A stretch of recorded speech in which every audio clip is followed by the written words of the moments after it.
All right. So, and again, so we're going to be spending a great deal of time looking at prenatal growth and change for this lesson. And the reason is because that it is a very crucial time for development. Okay, this is where all of our neurons and genes are packed into one tightly little embryo, right? And that expands out into a developing human.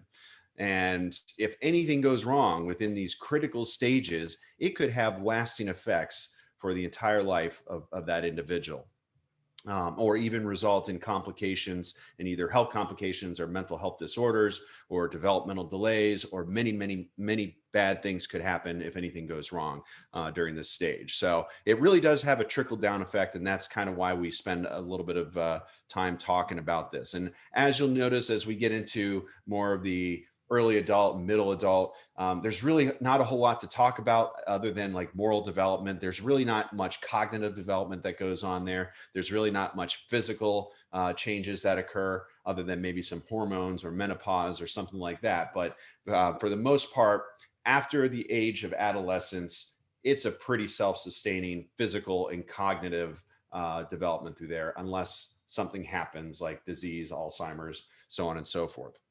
So anyway, when we're looking at development, we're gonna really expand upon how prenatal growth and change occurs. So I'm going to go ahead and share my screen with you here.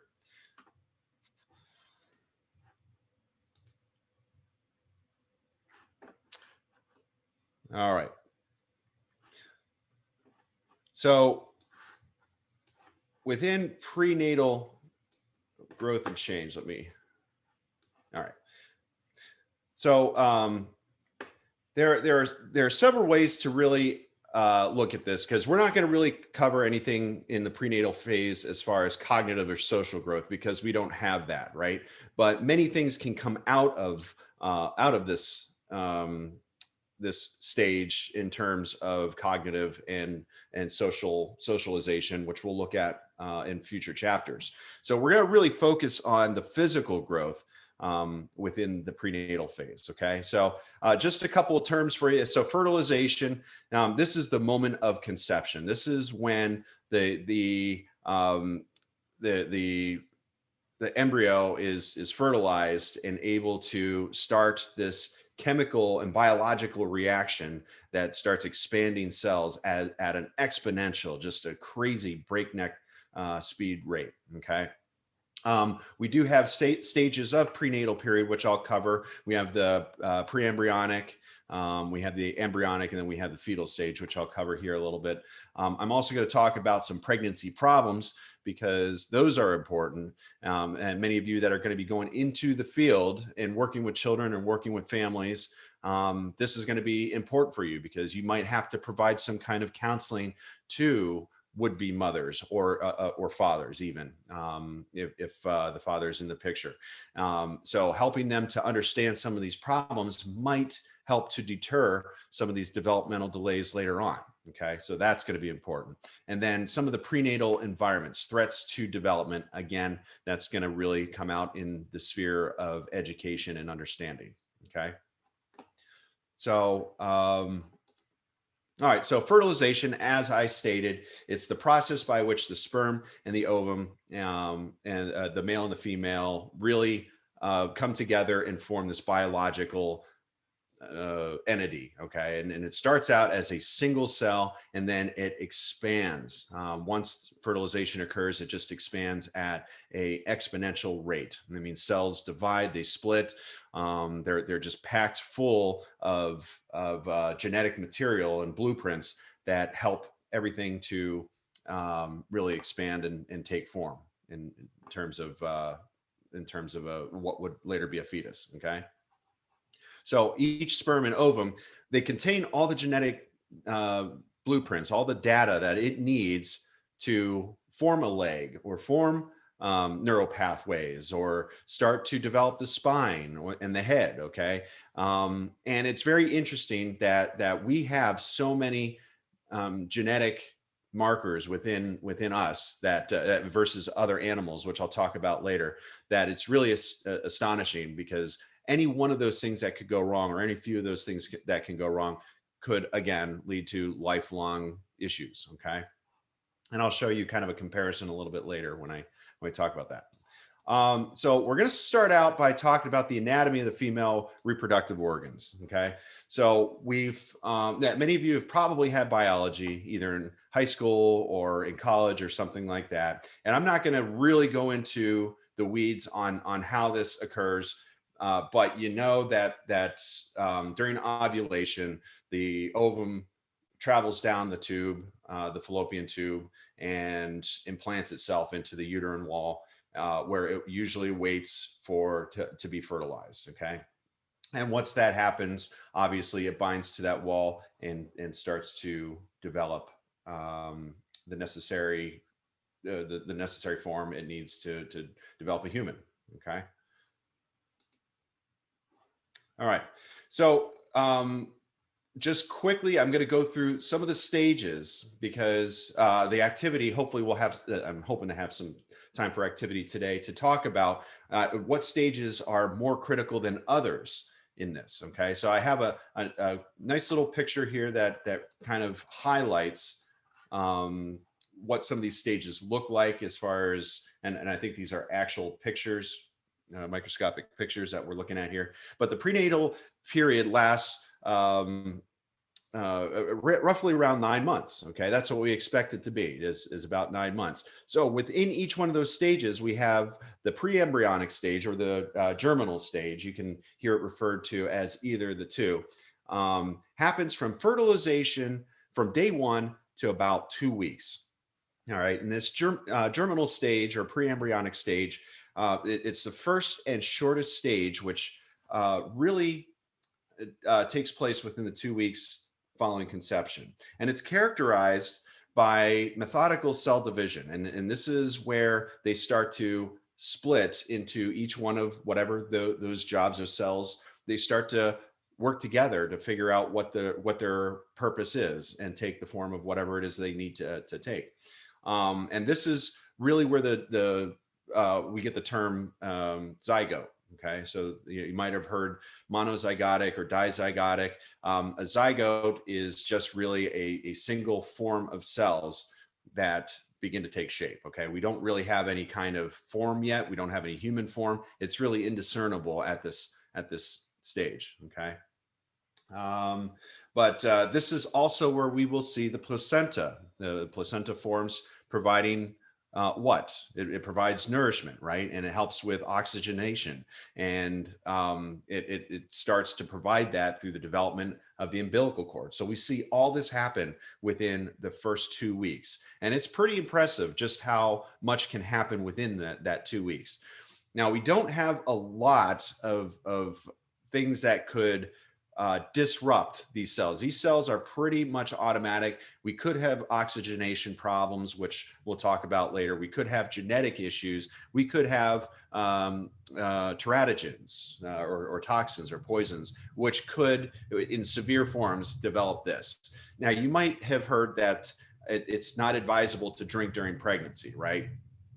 During this stage, it's really not terribly critical. Now, getting intoxicated over and over would probably have some lasting impacts during this stage. But at this stage, we're not really seeing any kind of neuronal development or anything like that. So it doesn't really affect too much. And it's really kind of understandable, because at this stage, not even a lot of women would even know that they're pregnant.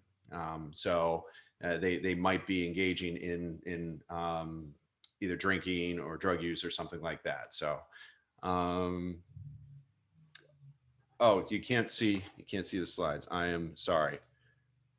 All right, can you see the slides now? Why didn't anybody say anything to me here? All right. Well, I apologize about that. All right.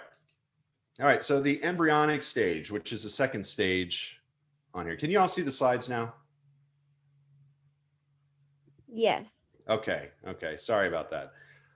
So the embryonic stage. So this period lasts from about 2 to 8 weeks. And this is following the fertilization. And this happens, really, this is where a significant amount of growth occurs. And some of the organs, much of the organs and body systems start to form at this stage. So as the stage implies, this is called the embryonic stage. So therefore, the developing child is now called the embryo. Okay. And it's composed of three different layers, as you can see on this slide. You have your ectoderm, you have your endoderm, and you have your mesoderm. Okay, so your ectoderm is really the outer layer of the skin and the teeth, and you'll see in some cases hair even develop in this layer of the embryo. The sensation organs and even the brain and spinal cord will start to take shape on the ectoderm. The endoderm is the inner layer, and this is where the digestive tract and other organs like your liver and your pancreas and lungs start to form. Okay. And then the mesoderm, it's right in between the inner and the outer layers, and that's where we might see muscles and bones and circulatory systems develop. Okay. And I think believe I have, yeah, okay, I'll show this in just a little bit. But usually right about this phase, we're going to see that at about 8 weeks, we're going to see the embryo about 1 inch long. So not very big, right? And throughout this stage into the next stage is where really the physical growth starts to explode. Okay. And then we have our last stage, which is going to be the fetal stage, and that's 8 weeks to about 8 weeks to birth. And in this stage, we're going to see the child developing into what we now call the fetus, which is again just an explosion of size and weight. The organs become more functional; they start to take on more shape. In about 3 months, we're seeing the digestive tract and the glands start working within the child. Within that fetus. Okay, we'll see that through evidence of them starting to swallow, and we'll see that in evidence of them starting to urinate within the womb. And about 4 months, the mother will be able to feel the move, because all those muscles and skeletal structures that have been developing are now going to be coming into play. The brain, during the final week, during the fetal stage, this is kind of the critical period where certain teratogens or certain toxins could or do really impact the brain development. Okay, it becomes more sophisticated, and anything that might slow down the oxygenation will slow down the development of the brain, which will again likely lead to more negative impacts later in life for that individual. Okay, but the neurons become coated with myelin sheath, which is what we know is a protective cell, a protective fatty-like substance that helps the neurons from slowly transmitting their electrical impulses. Development. It would slow down development if we don't have that myelin sheath. So that myelin sheath is very, very important for the development. And out of that, we could see some negative things, again, which we'll talk about. It might be like MS, multiple sclerosis or something like that, right? And then, of course, we have hormones that are released to help us determine whether our child is going to demonstrate whether they're going to be a male or female through their anatomy. Okay. Earlier on, we already know that earlier on we can tell just based on the genetic makeup whether they're going to be a male or female, born a male or female. But during this stage, it really starts to take shape within as far as visible sexual organs. Okay. All right. And this just kind of gives you a sense of what the proportions are looking like. So about 2 months after conception, we're going to see about,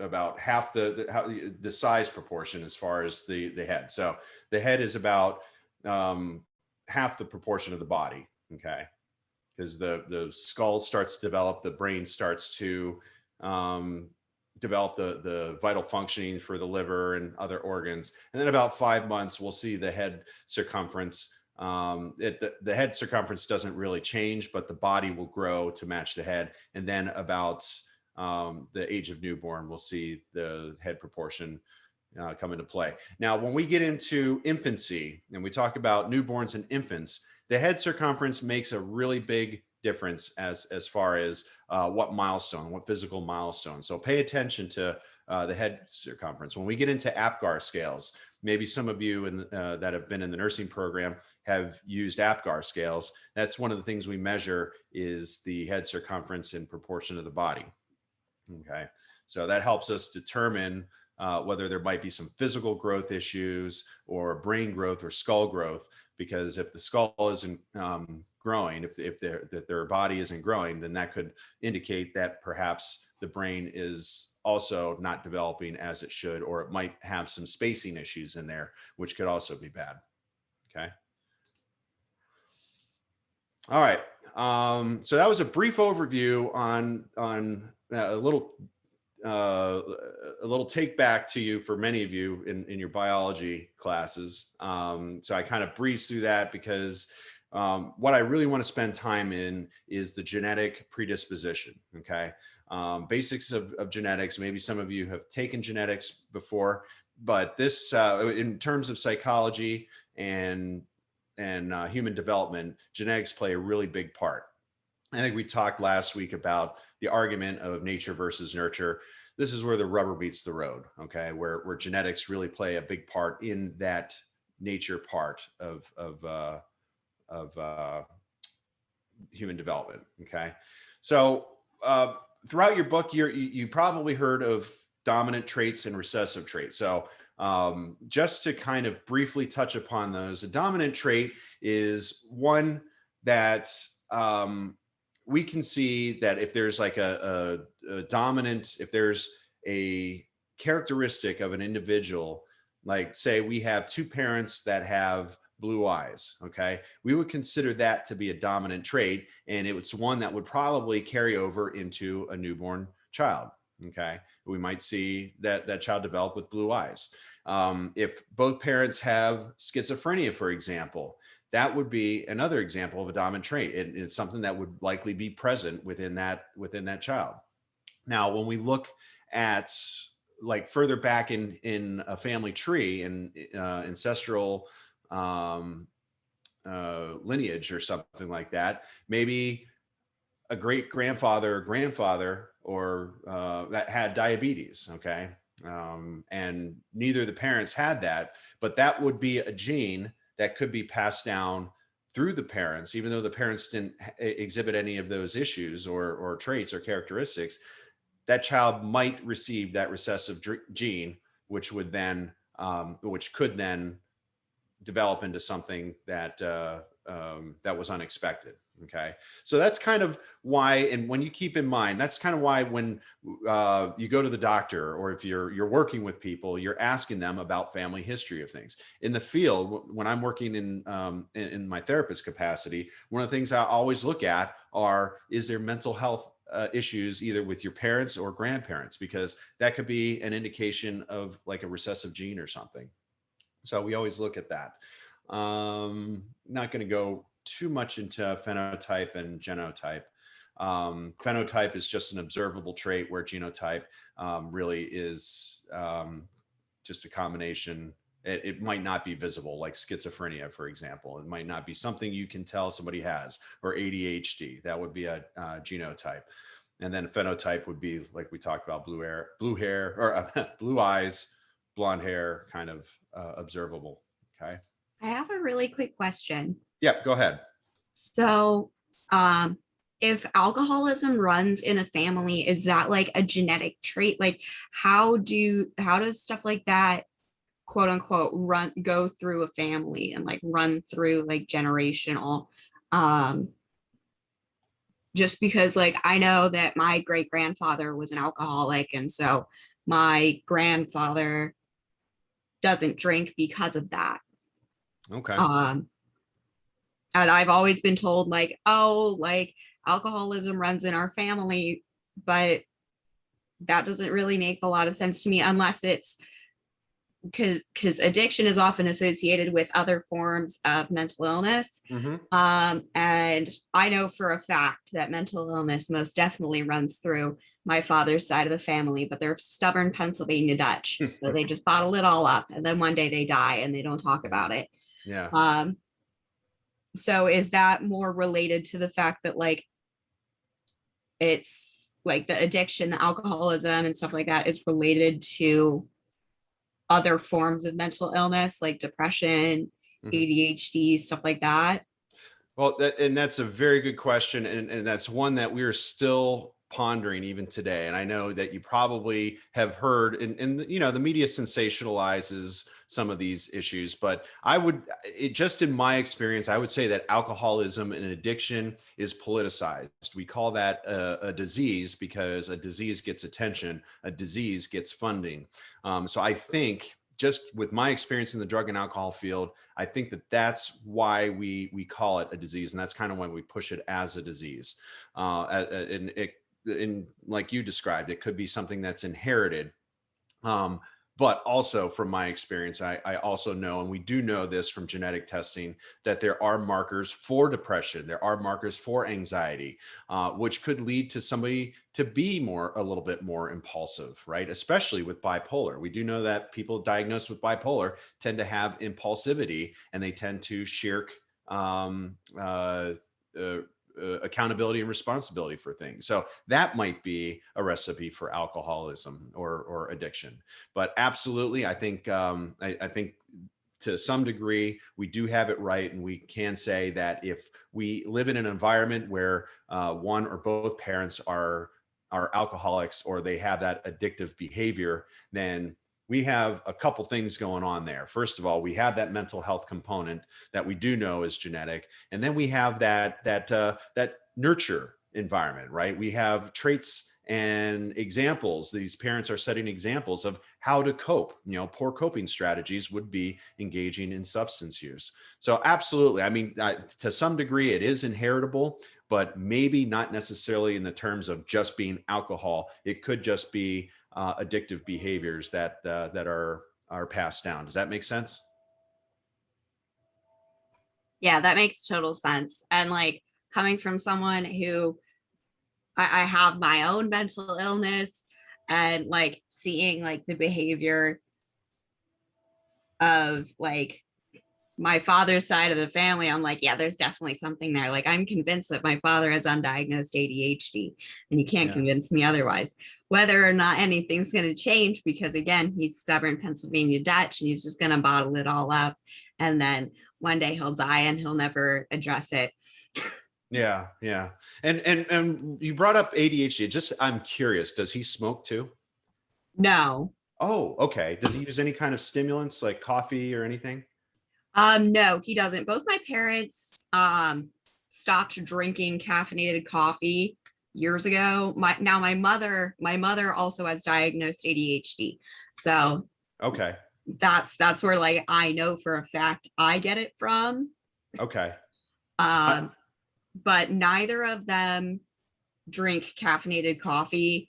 Um, Neither of them smoke. okay. They're pretty quote unquote straight edge Mhm. aside from like social drinking. Okay. I'm always curious about ADHD and the use of stimulants because I do see a vast majority, and we do know that stimulants help people with ADHD, help them with matching their energy level, their physical energy level with their mental energy level. Because oftentimes what we see with ADHD, and we'll talk about this later in future chapters, but ADHD is like it's hyperactivity in the brain, right? So they might be thinking in super fast in a super fast way that they're not able to really complete. They're not able to focus. They're not able to organize. And a lot of that we're finding is because of their physical. They're not physically able to keep up with what they're doing, which results in usually fidgeting and other forms, maybe tapping or something like that. So what we do see with use of stimulants is that helps the body, you know, helps the physical realm match the mental realm, and we are able to see them be a little bit more focused. So anyway, I was always curious as to, is there a correlation between smoking and ADHD? And that's something I'll probably study later down the road. But anyway, thank you for sharing that. But Yeah, of yeah, course. And absolutely. I What's will that? say I am a coffee drinker. I need that. I also Okay. do take stimulant medication for my ADHD. Um, but I can say that when I don't have the stimulant, substituting that with caffeine Hmm. is also something that I will do. Okay. Okay. Yeah. So it is an interesting correlation, something I'm definitely curious as to how that plays out. But so anyway, another example of transmitted, we talked about addiction and talked about alcoholism as being a potential transmission of genetic information. Another example that we have is PKU, which is phenylketonuria. I always get that when I'm trying to talk too fast, mess that up. So PKU is a situation where the child is not able to use the amniotic fluid, the proteins from the amniotic fluid, which does really affect development, okay, development of the brain. So pulling all those fatty proteins out of the milk is very necessary for that myelin sheath that we talked about that protects the neurons. So if the child isn't able to do that, we could see intellectual impairment. We could see developmental delays, or even worse, we could just see like certain areas of the brain not functioning at all, which is very, very bad. So that's an example of genetic information not being transferred. Now, I talked a little bit earlier about the approximate numbers of genes. And just to give you a comparison, humans have about 25,000 of them, okay? Which makes them more complex, but not by much as what you would see in maybe a worm or a fly, or and I think other primates have probably around 23, 24,000 as well. But anyway, this just kind of gives you a little visual depiction of how many genes the human have compared to other forms. Okay. All right. Um, I'm actually going to breeze through this because this is going to be part of our activity at the end. But these are just some examples of genetic, what we know have genetic predispositions and markers, and how they relate to behavioral disorders like Huntington's disease, obsessive compulsive disorder, Alzheimer's, alcoholism is one that we talked about, right? ADHD, schizophrenia. We're learning a lot more about schizophrenia, that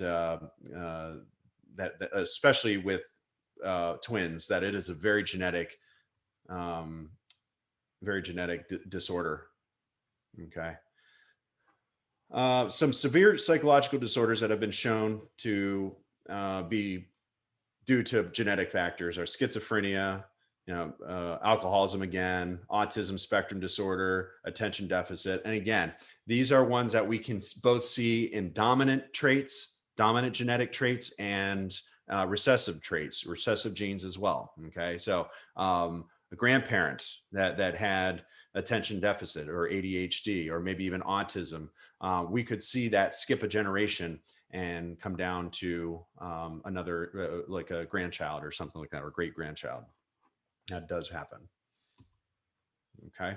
Um, One of the things that the Minnesota twin studies produced was we were able to see that monozygotic or identical twins had the highest prevalence of schizophrenia, not only if they live together, but if they live separately.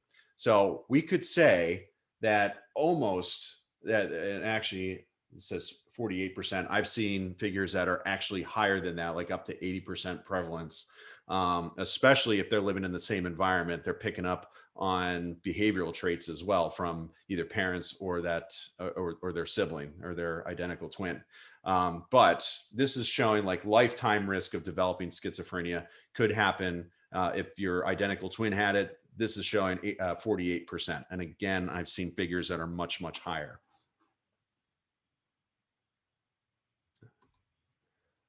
All right, let's see here. What do we have? What I would like to do right now is break you off into groups. Okay. Um, and I would like you to come up with maybe three disorders. Okay. And try and relate them to genetic, and talk about a little bit with what you would expect to find, not only with genetic but also the nurturing side, like environmental. We would call those environmental factors. Okay.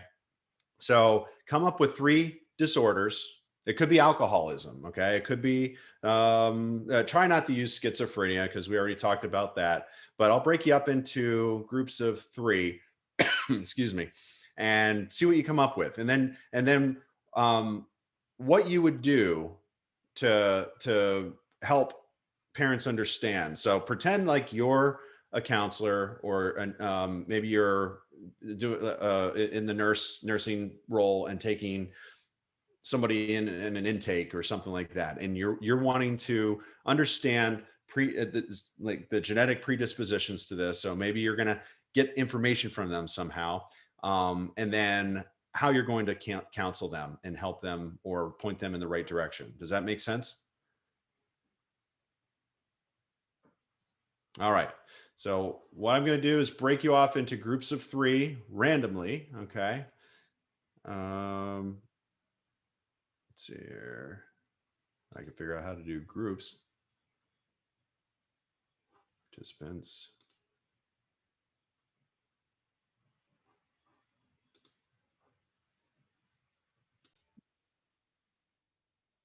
All right. So back to what we were talking about with your examples. One of the things that we can do in trying to determine whether somebody's going to be passing down these genetic issues is do genetic counseling.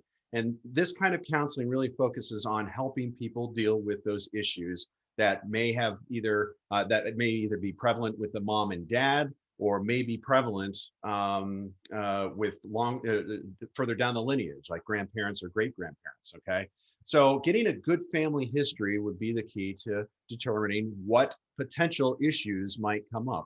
Now, that doesn't mean that we're going to be able to guard from everything, but we're going to get a pretty good idea. Like if grandfather and father and great grandfather all had diabetes, that might be something that's important to us, because if we have a male that is born, chances are high that that male is going to have probably have symptoms of diabetes as well, right? So getting a thorough family history is important. Looking at the age of the mother and the father is also important, right? Because we do know that chromosomes break down over time. We're usually in our prime around, 19 to probably around 35 years old. Beyond that, especially with the mother, we might have some uterine issues that aren't able to sustain as readily and nourish a fetus like she would have been able to in her earlier mid 20s, right? So we could be facing malnourishment, and we can be facing some developmental issues. We do know that male chromosomes tend to degrade over time as the older that they get. So that might be an issue, right? um, Physical examinations, doing blood and urine samples to detect any kind of current disorders or situations. Maybe a mother doesn't realize, or a father doesn't realize, that they are pre-diabetic, and this would be a good way to test that out. Okay. Some other prenatal testing are ultrasounds, which many of you probably know, and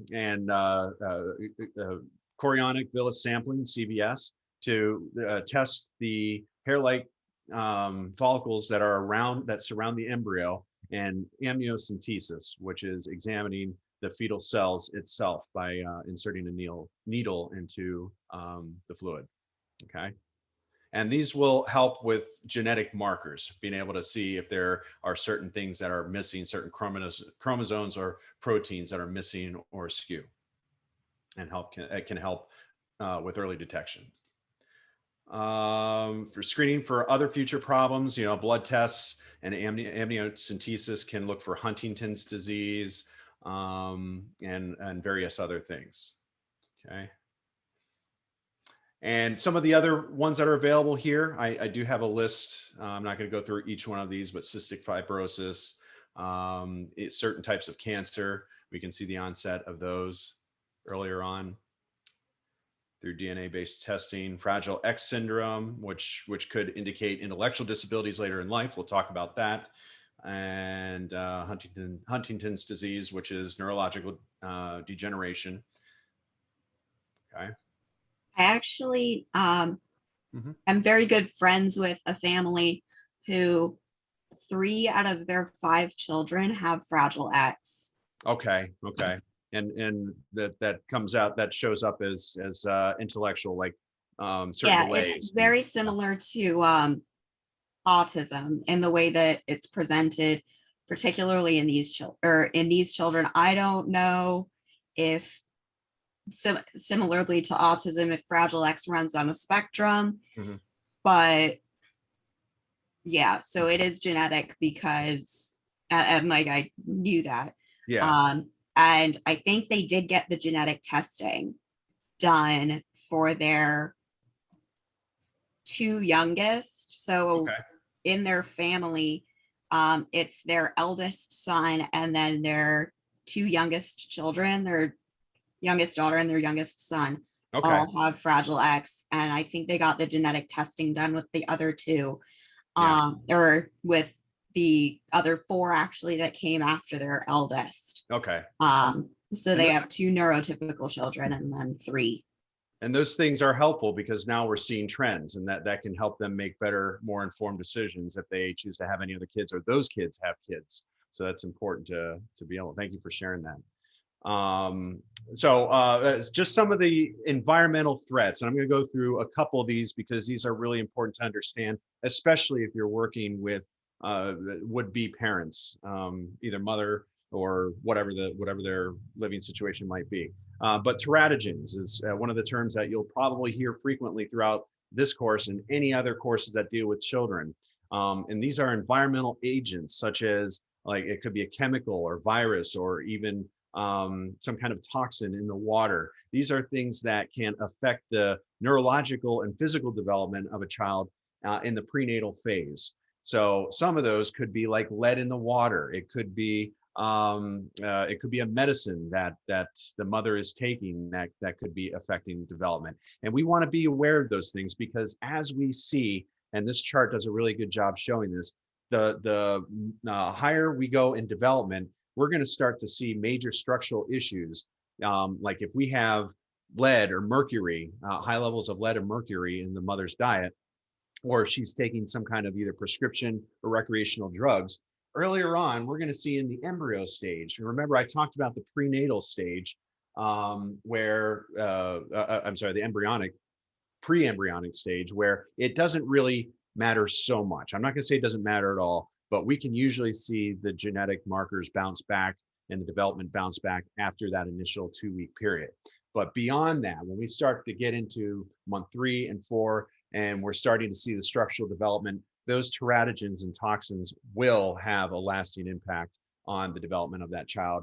Sometimes maybe not so pronounced, but other times they will. So being able to look at when you're doing your counseling, talking and finding out, are you using drugs recreationally? Are you taking any kind of prescription drugs that might, because these things might help us understand what is going on in that mother's life and also impact the child's development later on. Okay.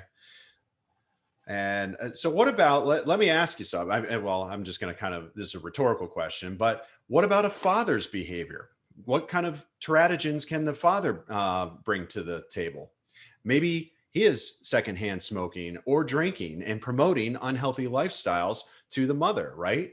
Some other examples that the father might be doing is if there's like an abusive relationship, or if the father has high anxiety of some sort, he might be inducing stress on the mother, which could be based on, if her hormones are out of whack, that might affect the child's development as well, right?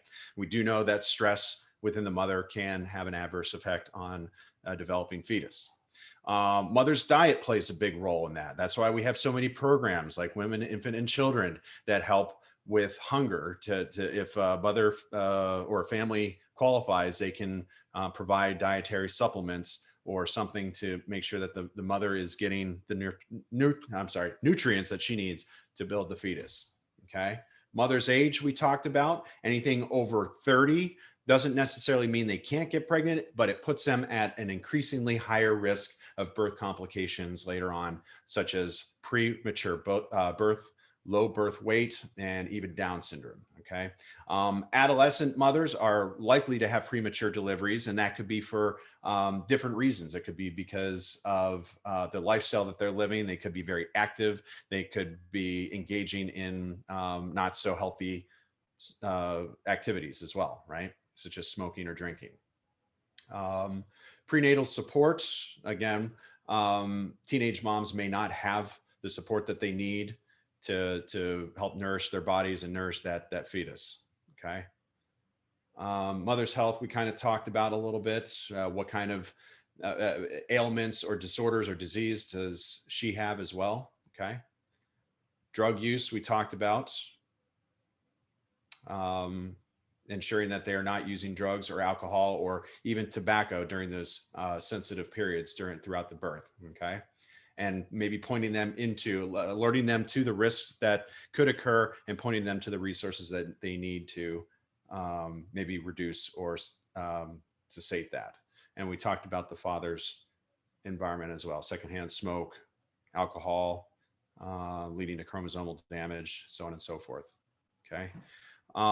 That's all that I have for you today. Were there any questions? I know a couple of you wanted to meet with me after class.